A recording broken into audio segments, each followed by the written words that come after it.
예수님의 12제자 중에 나는 은혜 받은 자다, 내 이름은 은혜다 하며 외친 사람이 하나 있어요. 누구죠? 눈치채셔야 되는데 오늘 본문이 어디 나오면 마태예요. 마태. 내 이름은 은혜야. 마태는 어떤 사람입니까? 은혜 받은 자였습니다. 마태는 원래 세리라는 직업을 가졌죠. 그는 이 깊은 허무에 빠져 살다가 은혜 받고 완전히 다른 인생을 산 사람이 되었습니다. 자, 우리 말씀 봅시다. 마태복음 9장 9절 다 같이 읽습니다. 예수께서 그곳을 떠나 지나가시다가 마태라는 사람이 세관에 앉아 있는 것을 보시고 이르시되 나를 따르라 하시니 일어나 따르니라. 마태는 그 당시 직업이 세리였어요. 세무공무원. 로마 시대에는 세리가 두 부류가 있어요. 첫 번째 이 세리는 로마인이에요. 이 사람은 아주 힘이 세요. 이 사람들은 직접세를 거두어요. 직접세라는 것은 토지세, 인두세. 요건 그냥 딱 정해진 거예요. 근데 두 번째 이 로마인 밑에 있는 로마의 하수인 세리들이 있는데 이 사람들은 유대인들이에요. 로마의 앞잡이들이에요. 이 사람들은 간접세를 거두었어요. 그러니까 이렇게 짐을 가지고 도로를 통과할 때 통행세를 받는 거예요. 이건 그냥 코에 걸면 코걸이, 귀에 걸면 귀걸이에요. 자기 마음대로예요. 그걸 보고 100원 부를 수도 있고 만원 부를 수도 있는 거예요. 그런데 이 간접세를 거두는 이 세리들은 유대인인데 유대인들의 돈을 뜯어먹는 거예요. 착복하는 거예요. 로마인들에게는 아부를 하고 유대인들에게는 아주 크게 부풀려서 세금을 부과해서 자기의 호주머니를 채웠던 그런 아주 매국노와 같은 나라를 팔아먹는 사람이죠. 그래서 예수님 당시에 죄인의 대명사가 누구냐? 남자는 세리, 여자는 창기였어요. 그래서 이 세리와 창기는 언제나 두 단어가 붙어 다니는 거예요. 같은 죄인 부류입니다. 유대 사회는 이 세리를 얼마나 멸시했는지 이 세리가 주는 돈은 유대인 거지들도 받지 않았다. 그렇게 기록이 되어 있어요. 마치 우리 한국 옛날 일본 치하에 있을 때 일본 앞잡이들을 막 침을 뱉었잖아요. 욕을 했잖아요. 그거와 똑같은 사람들이 이 세리들이에요. 이 마태 세리의 이름은 원래 마태가 아니에요. 레위였어요. 마가복음 2장 14절에 또 지나가시다가 알페오의 아들 레위가 세관에 앉아있는 것을 보시고 그에게 이르시되 나를 따르라 하시니 일어나 따르니라. 여기 보면 이 마가복음 누가복음 똑같이 알페오의 아들 레위라고 되어 있어요. 근데 원래 자기의 이름이 레위예요. 레위 하면 기억나는 사람 누구죠? 야곱의 12아들 중에 레위. 레위 지파가 되죠. 이 레위 지파가 제사장 지파가 되잖아요. 왜 제사장이 되었습니까? 출애굽해서 이제 광야에 갔는데 그들이 홍해를 건넌 이후 그 금송아지를 만들어 놓고 그 밑에 절을 했죠. 근데 절을 안 한 지파가 하나 있었어요. 그게 바로 레위 지파예요. 그래서 하나님께서 이 레위 지파에게 제사장직을 줘요. 너희들은 앞으로 일하지 말고 그냥 성전만 돕는 자로 살아. 그 축복을 주었어요. 그 신명기에 나와 있어요. 신명기 10장 8절에 그때에 여호와께서 레위 지파를 구별하여 여호와의 언약궤를 매게 하며 여호와 앞에 서서 그를 섬기며 또 여호와의 이름으로 축복하게 하셨으니 그 일은 오늘까지 이르니라. 그러니까 계속 레위로 제사장직을 하며 살라는 거예요. 그들이 인기가 점점 올라갑니다. 최고 인기가 올라갔을 때는 솔로몬이 성전을 지었을 때 이 레위인들의 인기가 최고였어요. 얼마나 사람들이 이 레위인들을 존경했는지 몰라요.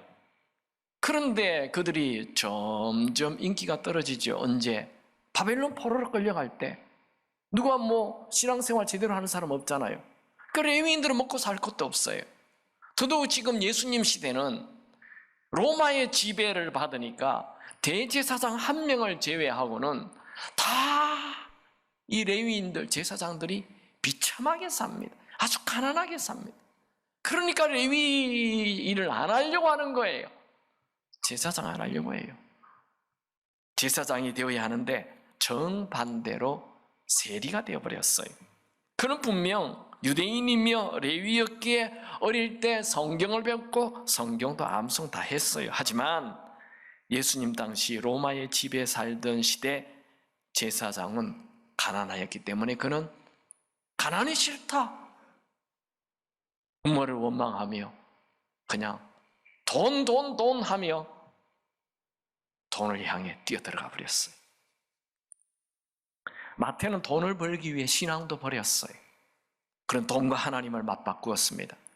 그렇다 해서 그가 무식한 사람은 아닙니다. 그 당시 세리가 되려면 적어도 3개국어를 해야 돼요.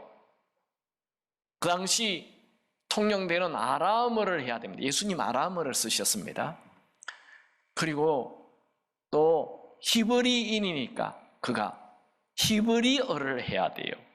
또 로마인과 지금 소통을 해야 되니까 로마인들이 쓰는 헬라 말을 해야 돼요. 이 3개국어를 해야 되는 굉장히 똑똑한 사람입니다. 12제자 중에 어쩌면 제일 유식한 사람인지도 모릅니다. 세리는 또 계산을 잘해야 하고 장부 정리도 꼼꼼하게 해야 합니다. 마태는 이제 세리가 되어 나름대로 돈도 많이 벌었어요. 그러나 그에게는 이 참 만족이 없었어요. 오히려 마음 깊은 곳에 양심의 가책으로 죄책감이 있고 유대인들로부터 손가락질을 당하니 외로움과 수치심이 가득했습니다. 마태의 마음 깊은 곳에는 성공을 하고 돈은 벌었는데 허무가 밀려오는 거예요. 공허함이 있어요. 그런데 어느 날 예수님이 자기가 있는 이 세관에 직접 오셨어요. 마태가 예수님 찾아간 게 아니에요. 예수님이 마태를 찾아왔어요. 예수님의 관심은 마태의 직업이 아닙니다. 예수님의 관심은 마태가 과거에 얼마나 많은 돈을 떼먹었는지 그것 살피는 게 아니에요. 예수님의 관심은 지금도 죄 속에 앉아있는 마태라는 그 한 사람, 그 인격에 관심이 있었습니다. 예수님 보기에 마태는 병자였습니다. 세리라는 죄에 빠져 자신의 힘으로 빠져나올 수 없는 중병 환자였습니다. 여러분, 성경에 나오는 죽음이라는 단어, 창세기에 처음으로 죽음이라는 단어를 사용할 때 그 죽음의 뜻은 하나님과 분리되었을 때 죽음이라는 단어를 사용했죠. 그래야 예수님이 볼 때는 마태는 하나님과 관계가 끊어진 죽은 자, 사망한 자였습니다. 여러분, 예수님은 지금도 지독한 죄인에게 가까이 가십니다. 그것이 은혜입니다. 중병 환자에게 최고의 의사, 명의가 찾아오는 것은 큰 선물이고 큰 은혜입니다. 마태가 예수님을 모시고 그리고 평소에 자기 주변에 있는 세리들을 다 모아 송별 잔치를 할 때 이것을 본 바리새인들이 예수님이 죄인들과 함께 식사하는 것을 보고 어찌 죄인들과 함께 식사하느냐 하며 비아냥거렸죠. 이때 예수님께서 아주 유명한 말씀하죠. 여러분 잘 아는 말씀 같이 읽을까요? 마태복음 9장 12절 13절 같이 읽습니다. 예수께서 들으시고 이르시되 건강한 자에게는 의사가 쓸데없고 병든 자에게야 쓸데가 있느니라. 너희는 가서 내가 긍휼을 원하고 제사를 원하지 아니하노라 하신 뜻이 무엇인지 배우라. 나는 의인을 부르러 온 것이 아니요 죄인을 부르러 왔노라 하시니라. 예수님은 자기 스스로 의롭다고 생각하는 바리새인들에게는 찾아가지도 않습니다. 그러나 스스로 죄인임을 아는 자에게는 은혜를 베푸시는 분이십니다. 여러분, 바리새인들처럼 잘난 나에겐 절대 은혜가 없다는 것을 기억하십시오. 반면에 예수님은 세리처럼 자신이 죄인인 줄 아는 자에게는 은혜를 베푸십니다. 세상 사람도 그런 얘기를 하죠. 잘난 자에게는 운이 따르지 않는다. 여러분, 내 실력, 내 능력 자랑하며 교만하게 살지 않기 바랍니다. 죽는 날까지 언제나 하나님의 은혜를 구하는 겸손한 자 되시기 바랍니다. 여기에 예수님은 긍휼을 원한다 말씀하는데, 긍휼은 바로 구약의 헤세드, 즉 은혜입니다. 마태는 예수님께서 나는 의인을 부르러 온 것이 아니요 죄인을 부르러 왔다 말씀하실 때 귀를 의심했습니다. 그 당시 그렇게 뜨는 핫한 랍비 예수님이 죄인을 찾으러 다닌다고요? 가슴이 뛰었습니다. 여러분, 예수님께서 건강한 자에게 의사가 필요 없고 병든 자에게 필요하다, 이 말씀 바로 나를 위한 말씀입니다. 내가 병든 자입니다. 내가 죄의 병에 걸린 자입니다. 내가 죄의 중독에 빠진 자입니다. 내가 절망의 늪에 빠진 자입니다. 내가 죄책감의 늪에 빠진 자입니다. 내가 중병 환자입니다. 나에게 나를 고쳐줄 명의 의사가 필요합니다. 내 스스로는 화냄과 분냄과 욕심과 탐욕과 음란과 두려움을 해결할 방법이 없습니다. 내 스스로는 공허와 허무와 절망을 이길 방법이 없습니다. 내가 바로 돈을 쫓으며 사는 세리 마태입니다. 내가 바로 거짓과 위선에 빠져 사는 세리 마태입니다. 내가 부모를 버리고 가족을 버리고 민족을 버리고 내 이기심만 생각하며 사는 마태입니다. 내 안에는 의로움이 하나도 없습니다. 그런데 예수님께서 나는 의인을 부르러 온 것이 아니라 죄인을 부르러 오셨다니, 이게 정말 웬 은혜입니까? 마태복음 9장 13절, 나는 의인을 부르러 온 것이 아니요 죄인을 부르러 왔노라. 여기 밑줄 쫙 그어놓으십시오. 얼마나 좋은 말씀입니까? 이거 딱 나를 위해 한 말이 아니에요. 이게 나를 위한 말씀인 것을 믿습니까? 그 사람이 겸손한 자예요. 나는 의인을 부르러 온 게 아니다, 죄인을 부르러 왔다. 마태는 12제자를 소개합니다. 이 성경에 12제자 이름이 쭉 나오는 게 마태복음, 마가복음, 누가복음, 사도행전, 네 곳이 12제자 이름이 쭉 기록이 돼요. 그런데 이 마가복음, 누가복음, 사도행전에는 마태라는 이름을 쓸 때 세리마태라고 말하지 않아요. 그냥 마태라고 얘기하는데, 마태복음에는 자기가 썼잖아요. 근데 자기가 썼는데 마태의 이름을 기록할 때 세리마태라고 마태복음 10장 2절에 기록하고 있어요. 그건 자기가 자기를 고발하는 거예요. 그건 자기가 나는 이렇게 세리 못된 놈, 나쁜 놈인데 내가 마태, 은혜 받은 자. 마태의 뜻은 하나님의 선물, 하나님의 은혜라는 뜻입니다. 영어로는 grace. 나는 마태입니다. 그런데 세리 마태입니다. 이렇게 그냥 마태가 아니라 세리 마태. 이 마태라는 걸 부각시키는 거예요. 나는 세리로 당연한 죄인인데 하나님의 은혜 받은 마태다.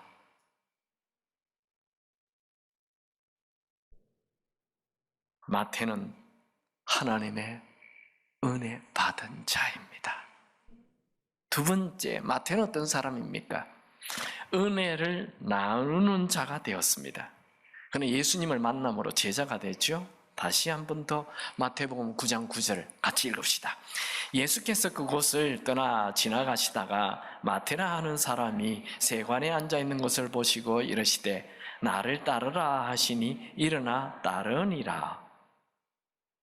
여기 보면 예수님이 마태에게 나를 따르라 하니까 그냥 일어나 따라가 버려요. 이건 뭘 얘기합니까? 그만큼 그의 마음이 이미 준비가 되어 있었다는 거죠. 그만큼 그는 이 돈에 빠져 있는 이 자체가 행복을 주지 않는다는 걸 너무 잘 알고 있고 지금 깊은 허무 속에 있었다라는 말입니다. 마태는 조금 전에 예수님께서 가버나움에서 자기가 사는 동네에 이 중풍병자를 이렇게 지붕을 뚫고 내려서 이 치유해 주었다는 사실을 들었어요. 그게 지금 자기를 부르기 직전에 일어난 일이에요. 그 한 동네니까 소문이 쫙 나는 거죠. 그런데 예수님이 이 중풍병자의 병을 치유하기 전에 너의 죄 사함을 받았다, 이 말씀을 먼저 하셨어요. 그게 소문이 쫙 난 거예요. 병이 치유된 것보다 그게 더 큰 사건이에요. 예수님이 사람들의 죄를 용서해 주신다. 그 말을 들었을 때, 아, 내 죄도 용서해 주시겠구나 라는 확신이 생겼어요.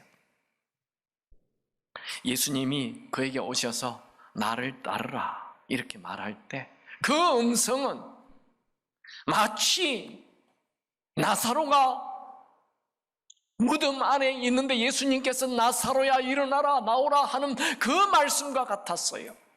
이 돈이라는 무덤 속에 갇혀있는 그에게, 캄캄한 삶을 살고 있는 그에게, 돈에 찌들어 살고 있는 그에게 예수님이 나를 따르라는 그 말씀은 환한 빛으로 다가왔어요. 허물을 해결해주는 음성으로 다가온 것입니다. 마태는 예수님 말씀에 자신을 꽁꽁 묶고 있던 죄의 돈의 쇠사슬을 끊고 예수님을 따랐습니다. 그런데 이 마태복음에는 일어나 따르니라 이렇게 기록했는데 누가는 이것을 다르게 기록을 해요. 누가복음 5장 27절 28절 같이 읽을까요? 그 후에 예수께서 나가사 레위라 하는 세리가 세관에 앉아있는 것을 보시고 나를 따르라 하시니 그가 모든 것을 버리고 일어나 따르니라. 아니, 마태복음에는 자기가 썼잖아요. 마태가 마태복음을 썼습니다. 마태복음에는 일어나 따르니라 이렇게 되어 있고 누가는 모든 것을 버리고 따랐다 이렇게 기록되어 있어요.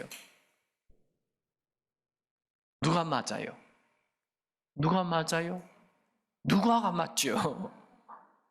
모든 걸 버리고 따랐어요. 그런데 마태는 왜 그냥 일어나 따르니라 이렇게 기록했을까요? 그것은 예수님이 너무 커서 예수님을 따르는데 내 모든 것을 버리고 따랐다 그런 말 하면 안 돼. 나는 그냥 예수님을 따라서 이 모든 것은 하나도 안 중요해. 나는 예수님이 너무 커. 예수님을 따라. 그래서 그는 그냥 일어나 따르니라. 또 한 구절 더 그런 게 나와요.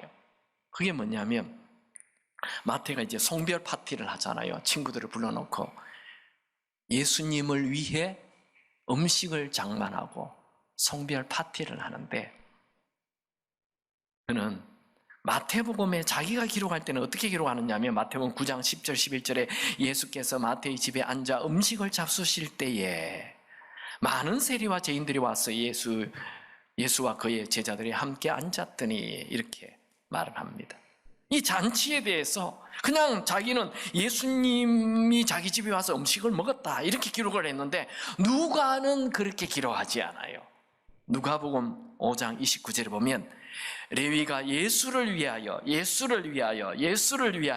자기 집에서 큰 잔치를 하니, 아니 마태는 큰 잔치라는 표현을 하지 않아요. 그냥 예수님에게 음식 대접을 냈다 이렇게 기록을 하는데 누가는 큰 잔치를 우리말로 하면 그냥 상다리가 부러지도록 예수님 대접을 했다는 거예요.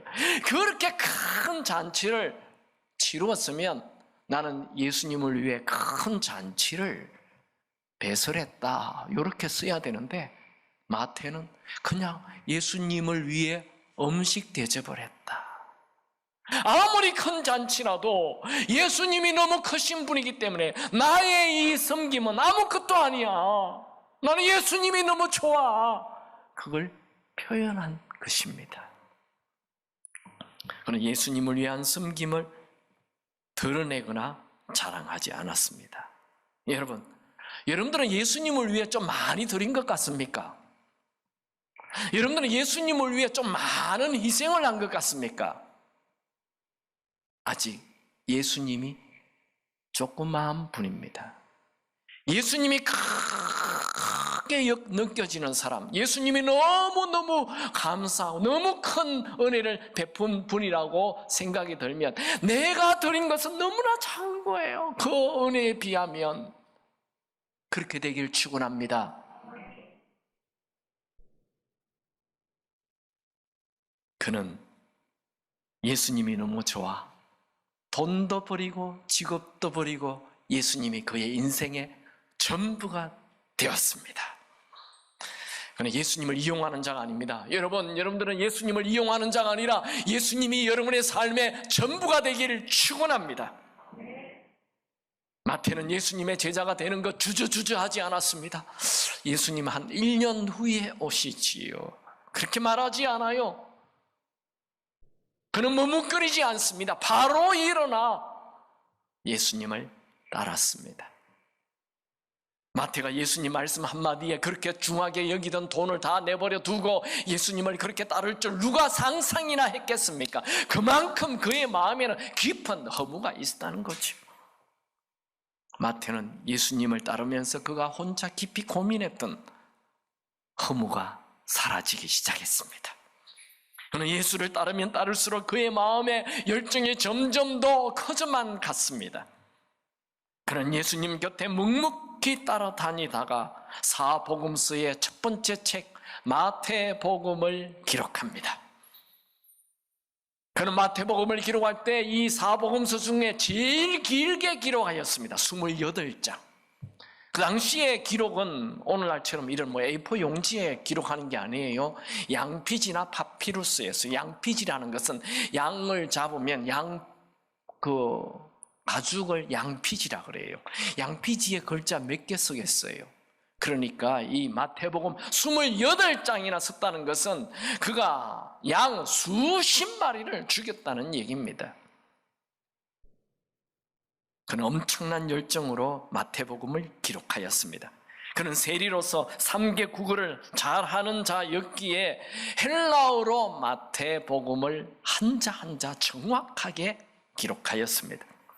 그는 세리로서 평소에 세무장부를 정확하게 기록하는 습관이 있었기 때문에 예수님의 행동을 하나하나 아주 꼼꼼하게 기록하였습니다. 그는 세리였기에 화폐에 대해서도 정확하게 기록하고 통계에 대해서도 아주 정확하게 기록하였습니다. 그는 세리였기에 마태복음에는 품꾼의 비유, 빚 탕감의 비유, 가이사에게 세금 바치는 문제 등과 같은 돈에 대한 기사가 많이 나옵니다. 그는 원래 레위인이었기에 마태복음을 기록할 때 구약 성경 인용을 굉장히 많이 하였습니다.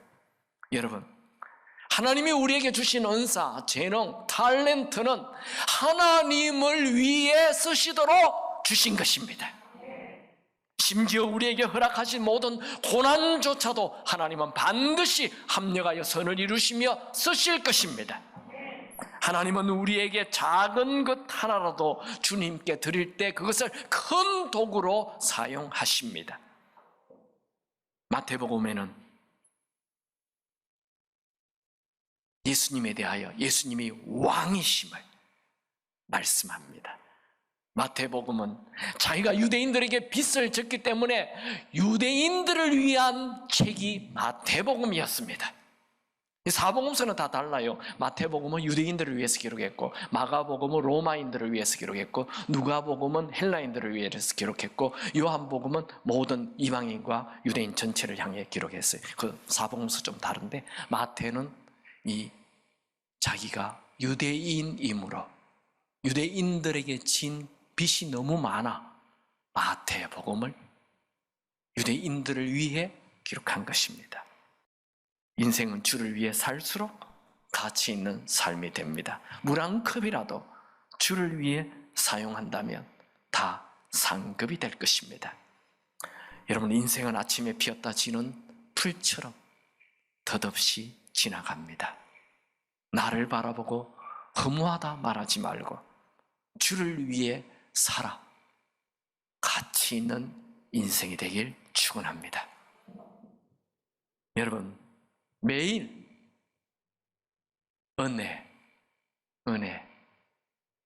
은혜를 바라보고 은혜 안에서 사시기를 축원합니다. 혹시 여러분 중에 지금 자학하는 분이 있어요? 절망하는 분이 있어요? 포기하는 분이 있어요?